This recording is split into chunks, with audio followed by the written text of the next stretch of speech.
Good morning and welcome back, everyone. I hope you're all feeling refreshed and ready to dive back in with us for day 2 of revitalizing our commitments. As we begin, let's take a moment to locate ourselves once again in time and space. It's Thursday, June 17th, 2021. I'm speaking to you from my home in Ventura, California. The ground on which I live are the ancestral lands of the Chumash peoples. Some of you joined us yesterday, and some of you are joining us today for the first time. If you feel so moved, please share in the chat where you're joining us from. Thank you, and welcome everyone. A reminder that as part of the registration process, you each reviewed and agreed to our SRE Norms and Convening Code of Conduct and received a copy with your registration confirmation. You can also see copies of these documents linked below. Feel free to reach out to us at convening@srenetwork.org if you have any questions or concerns. Our theme today is revitalizing our communities. We'll begin by casting a wide net, looking at models of community accountability across diverse communities. We will discuss the work that goes into creating and affirming values and practices that resist abuse and oppression and encourage safety, support, and accountability. And we'll explore the development of strategies to address and transform harmful behaviors in communities. I'm incredibly excited to introduce our moderator for our first session today. Robert Bank, President and CEO of AJWS, is also an SRE Network Advisory Board member and longtime advocate for justice, both globally and within our own Jewish community. Robert, the floor is yours. Hello, a warm welcome to everyone. It's wonderful to be here with all of you. My name is Robert Bank, and I am a proud SRE Network Advisory Board member. Before I bring in our exceptional panelists today, I'm going to give a brief framing of our session. Folks, we are living in a time when gender-based violence, sexual harassment, racism, and inequity are on the rise, both in the United States and around the world. It's been a challenging and exhausting year, and we want to use this time to re-energize you and refuel the work ahead by looking at diverse models of resilience, of power sharing, and of advocacy. Today, we're going to discuss what goes into creating values and practices that encourage safety, support, and accountability. And we hope that this session will connect our SRE network to other movements and different ideas. We'll dig deep and hopefully, and I know we will, get some inspiration from the grassroots efforts of our panelists. I'm delighted that we'll get to hear from Morningstar Gali, Keshet Star, and Zach Heiner, diverse voices from different movements. We're going to learn from them how they think about models of accountability and to hear their strategies to transform harmful behavior in their communities. I'm going to invite each panelist into the space separately, and they'll introduce themselves, and then we'll dive in. So first, welcome to Morningstar Gali. Hi, Morningstar. So sorry, how are you? It's great to see you. Chimi-san, thank you so much for having us on, Robert. Wonderful. So Morningstar, could you briefly introduce yourself by telling us where are you, your organization and title, and a brief description of your organization and its mission? Yes, my name is Morningstar Gali. I am Ajumawi Band of Pitt River, located in northeastern California. I am currently on the lands of the Nisenan, Miwok, and Maori peoples, which is known as Sacramento, California. I am the project director of Restoring Justice for Indigenous Peoples. Our JIP is to expose the disparities of California Indigenous peoples, focusing on women and children within the carceral system. And we use traditional and cultural lifeways, practices, community organizing, and advocacy to restore the justice within our communities and our ancestral homelands. Thank you so much, Morningstar. Looking forward to hearing more from you. And now let's welcome Keshet Star. Hello. Good to see you. Welcome. Thanks for having me. Happy to be here. I'm Keshet Star, and I'm the CEO of ORED, the Organization for the Resolution of Agunot. And basically, our mission is to take abuse out of the Jewish divorce process. We engage in advocacy efforts, education, awareness, and grassroots activism to really change the landscape of domestic violence and abuse in Jewish communities. Thank you so much, Keshet. And now I'm excited to introduce to all of you Zach Heiner. Welcome, Zach. Hey, everybody. Thanks so much for having me here. So my name is Zach Heiner. I am the Executive Director of SNAP, the Survivors Network of Those Abused by Priests. And our organization has existed for more than 30 years now. We provide support and advocacy services for survivors of religious and institutional sexual abuse. I'm joining you fine folks from Chicago, which is also the traditional unceded homelands of the Ojibwe, Odawa, and Potawatomi people. Wonderful. Thank you. Folks, as you can see, we've got a wonderfully diverse panel here with so much experience. And I want to start by saying this is heavy work. This is deep work. This is complex work, rooted in centuries of discrimination and abuse. So I want to start with a lightning round of questions to each of my panelists and to say, what brought you to this deep work? And for each of you, it's spiritual work. What was your inspiration? Why don't we start with Morningstar? Thank you for that question and for that framing, Robert. This is absolutely deeply spiritual work, that this is grounded within our cultural traditions. And so we are addressing centuries of abuse and using our cultural based life ways and practices. But that, I really see it as meeting our prayers with action, of being willing to meet our prayers halfway. And so all of our activism, all of our action is very much grounded in our spiritual and cultural beliefs and are led with that prayer. Your personal journey. My personal journey is that, that this is work that has very much affected me personally. These are our brothers and sisters and two-spirit relatives that are going missing, that have been murdered by both members inside and outside of our communities. And so advocating for our relatives, for our children, for our entire community in an effort to create safe and healthy communities again. Thank you. Keshet, let me turn it over to you with the same question. Sure. So I really fell into this work, to be honest. I started with an internship and happened to work on domestic abuse cases in the Orthodox community, had never really thought about the issue before and just felt a very deep connection to it. And I think for me, I love what you said, Morningstar, about the element of turning prayers into action. For me, the reason I feel so passionate about my work is that I love being Jewish and I love being Orthodox and I love these values. And when I see those values manipulated into a tool to hurt people, that kind of gets under my skin in a different way, because now you're not just hurting someone, but you're using this really holy and precious thing in order to engage in that abuse.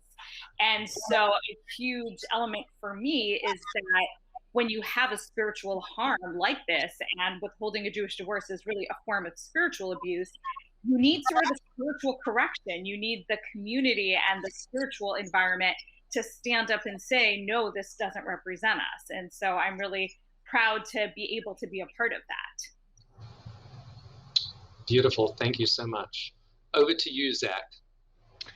Thanks, Robert. And somewhat like Keshet, I fell into this work. If you'd asked me in college, if I was planning on working in child abuse prevention, I probably would have laughed and walked the other way. But today, that's where I find myself. I started working in politics after school, and I really enjoyed working directly with constituents. I ended up leaving my home state of Michigan to come to Chicago, and at that point, I knew I wanted to do something that worked with people again, but not politically in the same way.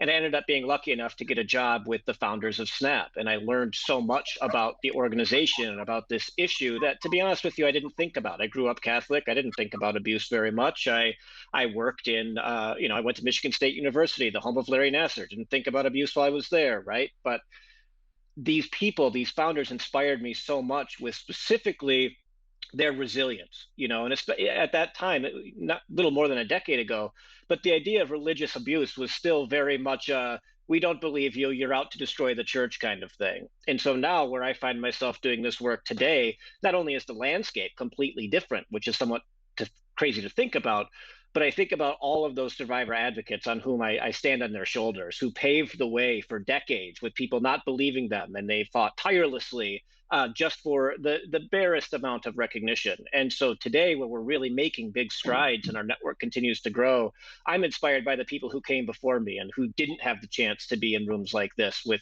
panels like this, who did all of this work to pave the way. Thank you. Thank you to all three of you for laying that groundwork. So much of it is about building community. Let's turn to the word accountability and how you think about, through your organization, the issue of accountability. Why don't we start with Morningstar? Thank you, Robert. I think that the issue of accountability, again, goes back to our values and our teachings of how it is that we've come so far within our survival. And so, I think that this recent pandemic really made light of that, right? That the values of not taking more than you need, of looking out for one another, of protecting those that are the most vulnerable within your community, and ensuring that you're taking proactive measures to ensure not only the safety of yourself but of your family and community.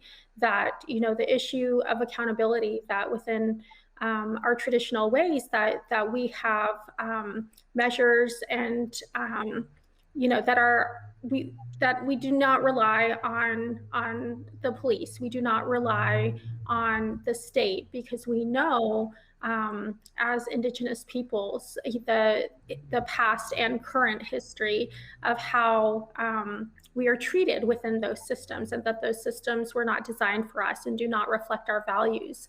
And so in the issue of accountability, when someone creates harm to another person, there is payment that is made through an individual or through their family. There are ways that we go about addressing those harms within our community. And so through these restorative justice practices of really naming the harm and really, acknowledging how that harm has been caused, through both the individual and throughout the community. And so, what just recently came to light with the 215 residential school children in Kamloops, and that's not anything that's new or a shock to us, especially here in California, that we have a number of boarding schools, we have a number of massacre sites, that we lost so many of the people within our villages, up to, from 2 to 3 to 400 peoples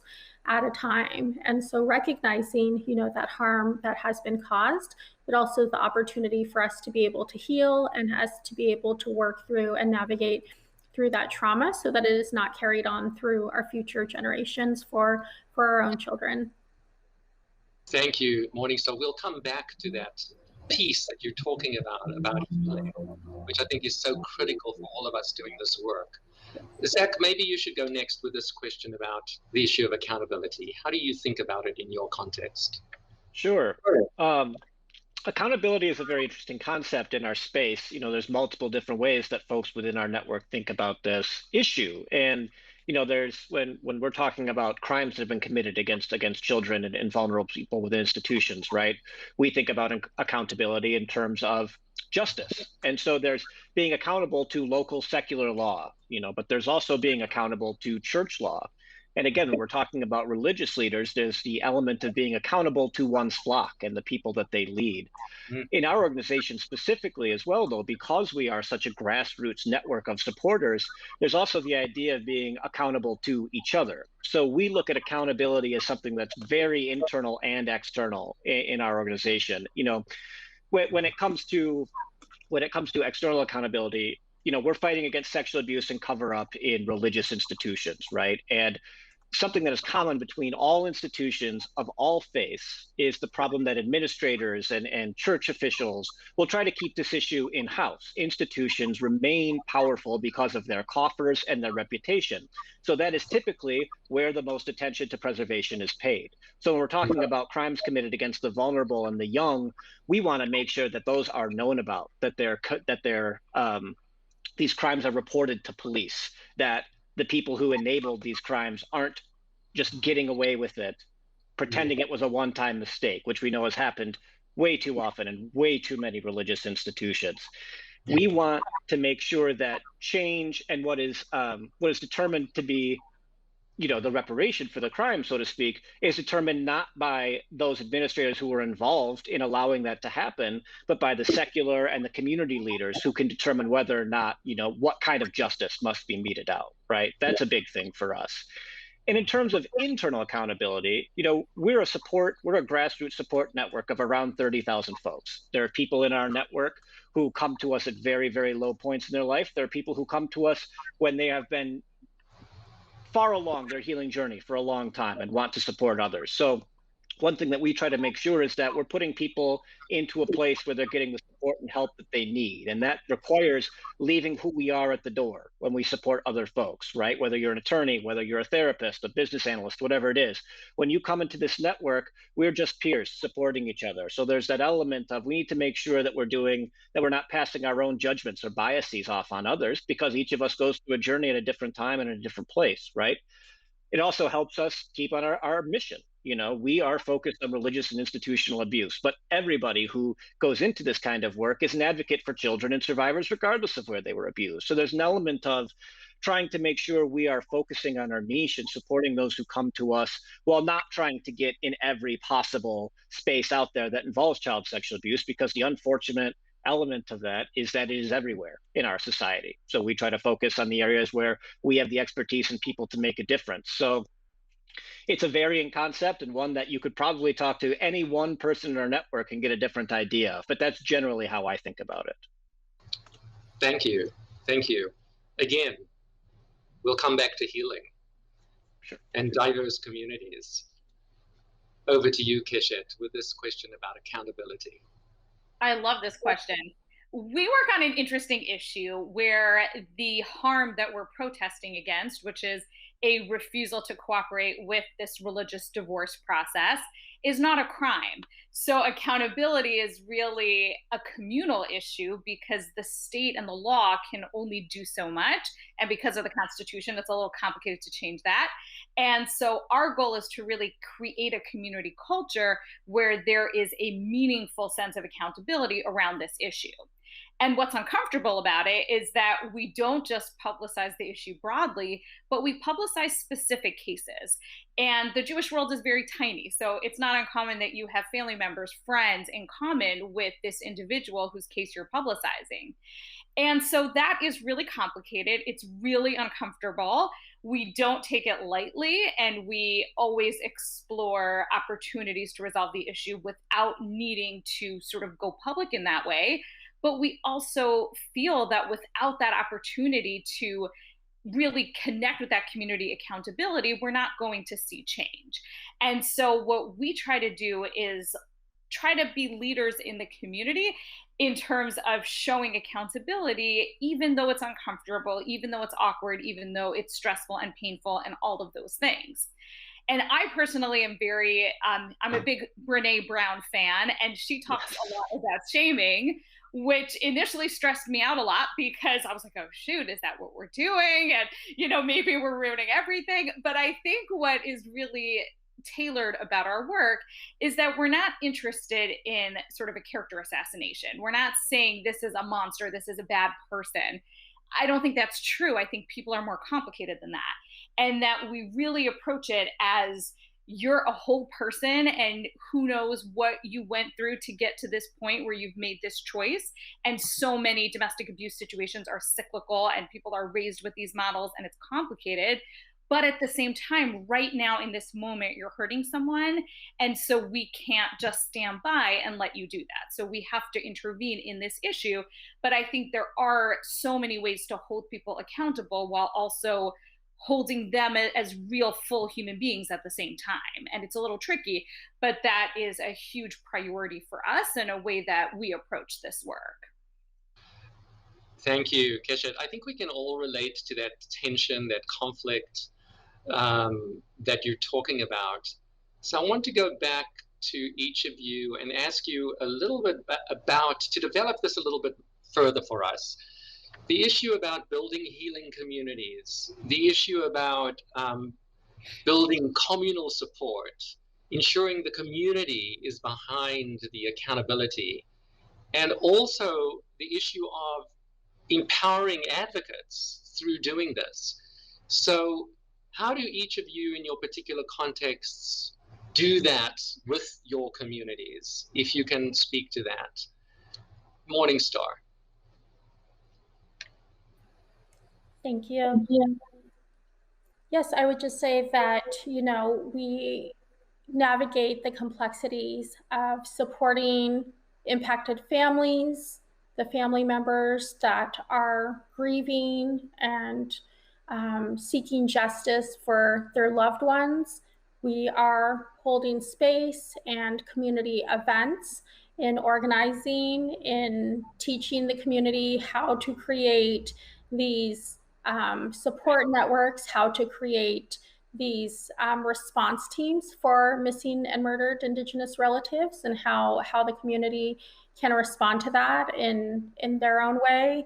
We are on the back end advocating on policy and legislation to help to make some corrective changes to the lack of law enforcement and protection and security, especially within reservation and rancheria areas. And so it's a lot to navigate, and it is very complex. Most recently, we held an event here in Sacramento where we had planned for 200 community members of various tribes throughout Northern California, and we received a turnout that was 3 times that we had 600 people that showed up, and we had 12 to 15 impacted families, and it just speaks to the need for the opportunity for healing, for the need for opportunities to be able to gather together, and for families to be able to share within one another's stories and share that chance for them to gather together and hear the songs and the prayers and the dances and being able to heal in the way. And so for me, that's what it's about personally, is that when we're able to support, when we're able to help the families navigate through, such difficulties, it really is, creating that change in building healthy communities. Beautiful. And do they, these 600 folks who showed up, do you work consciously with them to become advocates and activists in the cause? And how do you do that? Absolutely. We worked with the youth, with the Native Sister Circle, and it was really a youth-led initiative with the media. And so to even talk about the framing that as Native peoples, that we are talked so much and about in the past tense, that, as if we no longer exist. And so to have the youth take the lead on that and to say, we are here, we exist, this is our story to be able to tell. And so that was really important. And then, yes, also just to provide those tools and the advocacy to say, this is an issue that is affecting all of us within our communities. And so whether we have been personally affected or not. There is absolutely room for everyone to be an advocate and everyone to step up and make that change within their community. Sounds like you're doing that with incredible power. Congratulations. It's very difficult work. Keshet, let's turn this one over to you. Sure. So I will say for us, one thing, and certainly as a professional in the field, one thing I have to remind myself of often is that the starting place is always education. Sometimes you get really frustrated by how individuals or institutions react, and we forget that not everyone is dealing with abuse all day, and that there really are challenges. The cognitive dissonance of realizing that this really nice person also did this really bad thing is challenging. And starting from a place of, instead of assuming horrible intentions, I'm going to assume that you don't know that much about the issue and let me open a conversation, I think has been a really helpful way for us to create change, even in communities where the idea of change is not such a welcome one. And the second piece, and a huge focus for us, is changing cultural norms.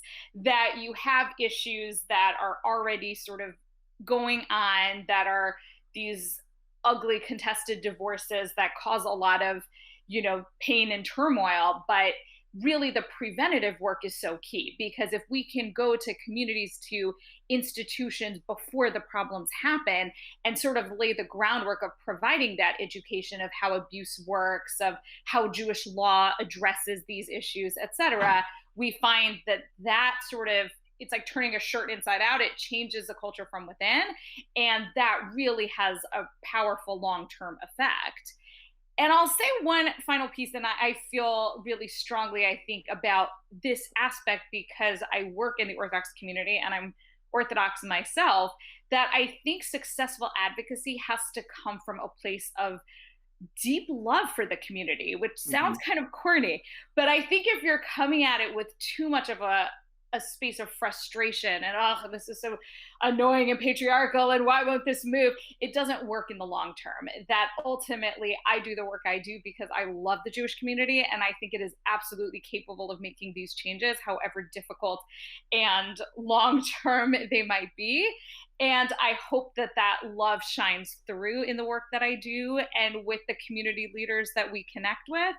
And that is really the core for me. It's not about coming in to criticize. It's about believing so much in the strength of what you're capable of becoming that you are willing to do the work because you think it's going to go somewhere, and it might take a while, but you think that we really have the capacity and the potential to get there. Thank you. Thank you. Zach, how about you in your thinking about this topic? Sure. When I think about this, I think about it sort of in three kind of separate communities, and that would be the survivor community writ large, the communities of survivors within that larger bucket, and then the communities in which survivors live. And I think as a grassroots support network, the main way that we focus on that goal first and foremost is to support and empower those survivors that come to us for help. For the majority of our constituents, that means connecting the new survivors who've come to SNAP, whether they've written us, called our helpline, something like that, making sure that they have another person, a peer that will know what they've experienced, who've gone through the same kind of thing, will be able to talk to them as an individual. That's the first sort of entrance into that survivor community, if you will. But obviously, as I mentioned earlier, everyone heals at their own pace. Everyone has their own idea of healing. Everyone has their own idea of justice. And so this sort of naturally breaks people down into different communities within that larger bucket that they more naturally fit into. Some folks are really care about restorative justice. Some folks want nothing to do with any church ever again in the future and don't want to hear about it. Some people refuse to have let the abuse take their faith, and for them, their faith remains a critical part of their healing. And in order to make sure each of these disparate folks and umpteen others that I didn't describe are able to heal in their best way, we try to make sure every person fits into their community, finds those healing people who have a like mind, who think about things the same kind of way. That's the best way, I think, for our peer support model to promote their own healing. But another part of our work is prevention, right? And so that's where we get into the communities into which survivors live. And one thing that I often say is that informed communities are safer communities, But it gets to making sure that there are intelligent people who are educated about what's going on to make that from more of a pithy soundbite into a reality, right? And this is where our survivor advocates are so critical to this work in their local communities. Every survivor I talk to says pretty much the same thing, which is that they want no child to ever experience, no vulnerable adult to experience what they ever experienced themselves. So these folks, when they get to a point in their healing journey, then they're able to go out. And as Keshet mentioned, so many folks in the world, I often forget it because I'm sitting behind my computer all day reading stories of abuse. Most people don't. Most people try really hard not to read about abuse, right? So that's where these survivor advocates are so powerful, and that they can go out into these communities as authentic teachers and leaders and help people realize, hey, yeah, this happens. Sadly, it happens here. It happened to me. And here's what institution X led by person Y should do, in my opinion. And that empowers the parents and the parishioners and other members of the public who hear those stories and are affected by them to think, hey, I should ask about that. And then they ask their school or their church, hey, what's your prevention policy? Hey, what do you do about folks who have come through here and abused your students? What is your plan going forward?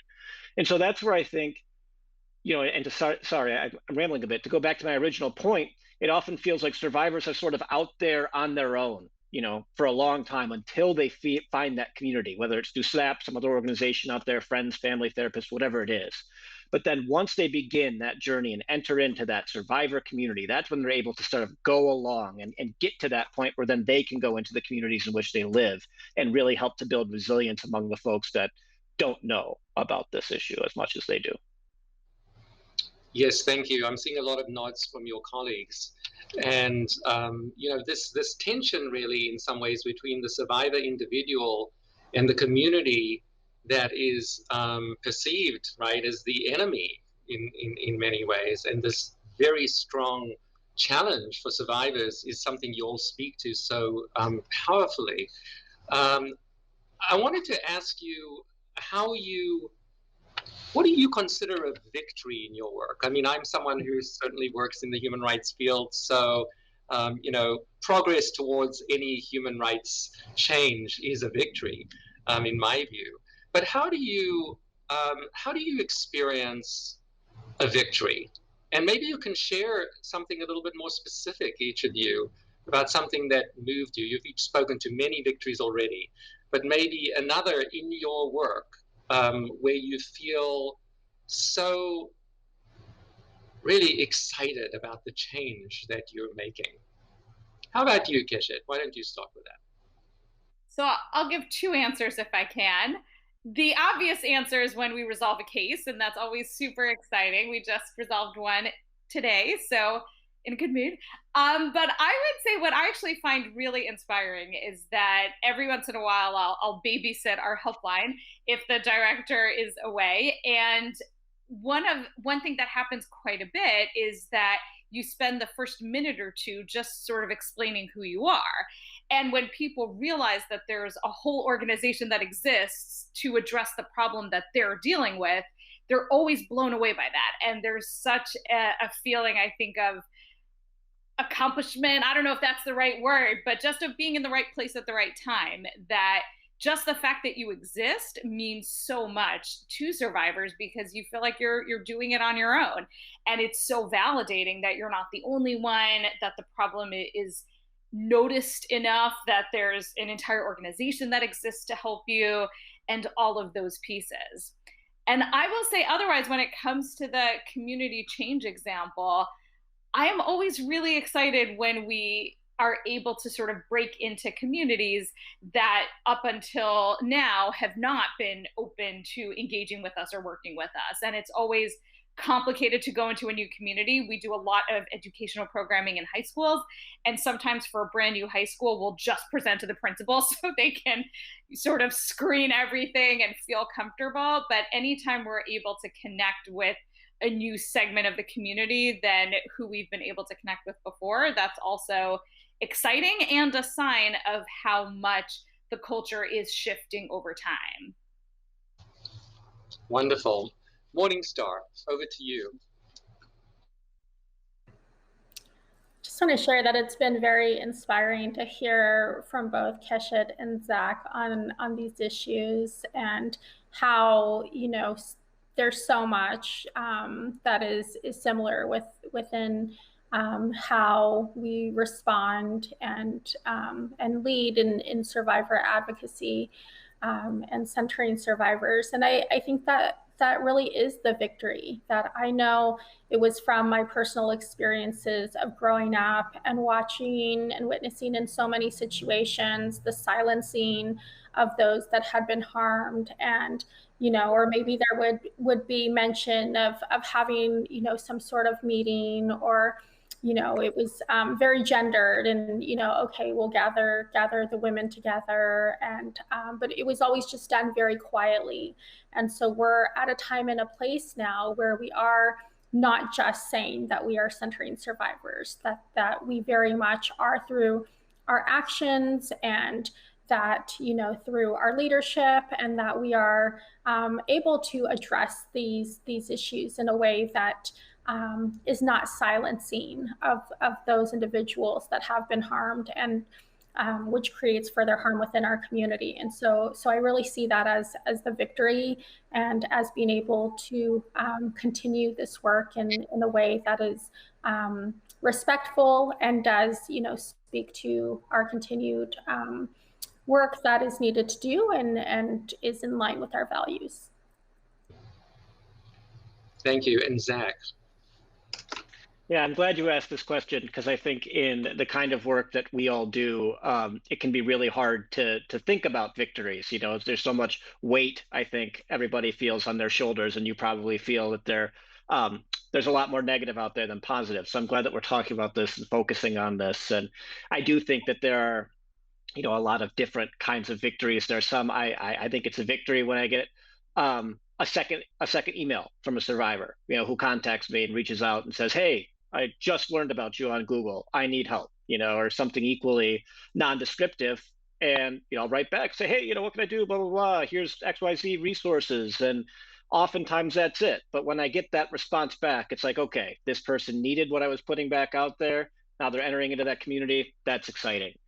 I feel a victory when I get a call from a volunteer who has had their victory of getting a story into the local newspaper, or getting quoted in some way, or having their profile rise in that way, because they're feeling empowered along their journey and they're getting the word out there. There's people who can help. Obviously, there's bigger victories like legislative change. Just today, Louisiana advanced a bill that would provide a 5-year window for statute of limitations time-barred claims for survivors. That's a huge deal. That's massive. And for our folks in the ground in Louisiana have been working on that. I got the excitement just through the phone. So I think that, from where I sit in sort of convening this grassroots network and just trying to keep these folks going along, my victories are theirs. And I get to feel excited by all of the great things that people in our network are doing. And I'm reminded that even on the days where I don't get that call or don't get that second email back, someone in our network likely did. So that good work is going on. I might not just have heard about it that day. Thank you. I feel very hopeful listening to all three of you. We're coming to the end, and I wanted to ask you each one more question in a lightning round. And it's a question about your work and what it is that keeps you going, even though it is so hard and heavy. And I've heard some very uplifting victory stories, but let's come back to you personally.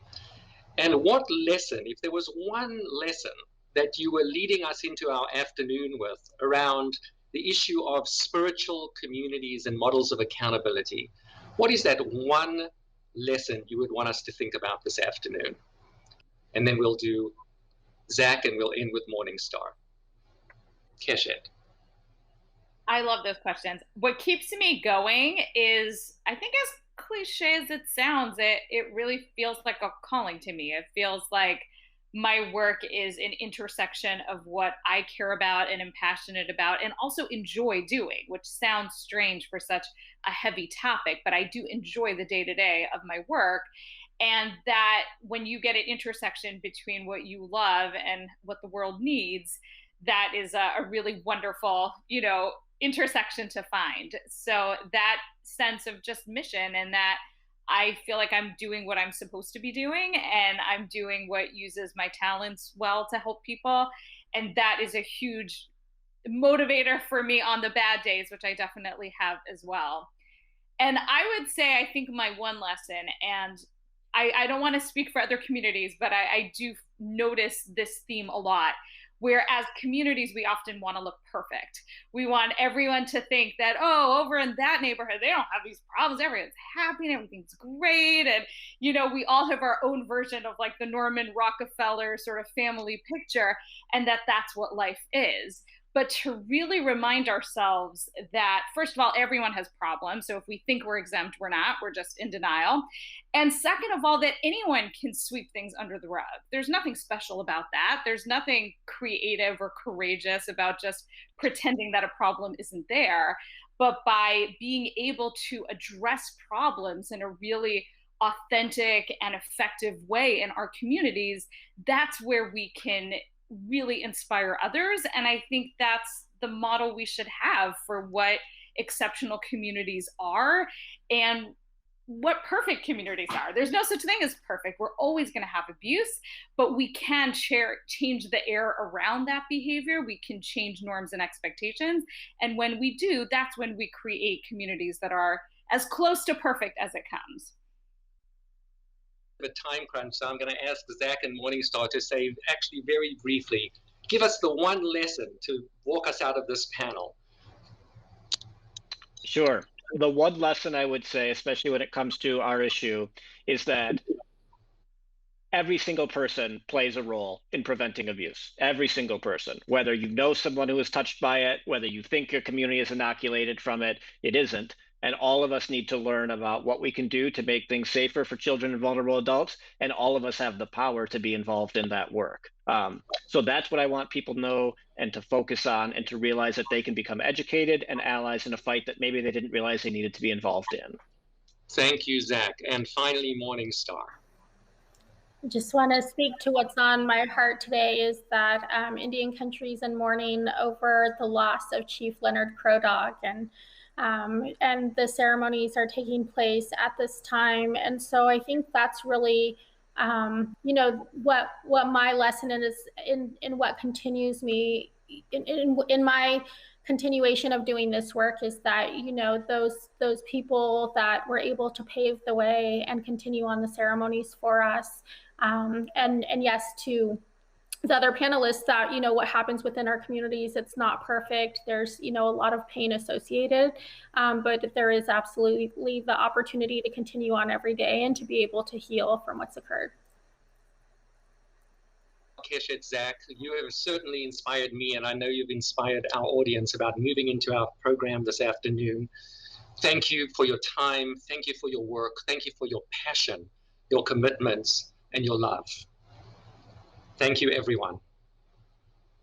Thank you all. Thank you so much.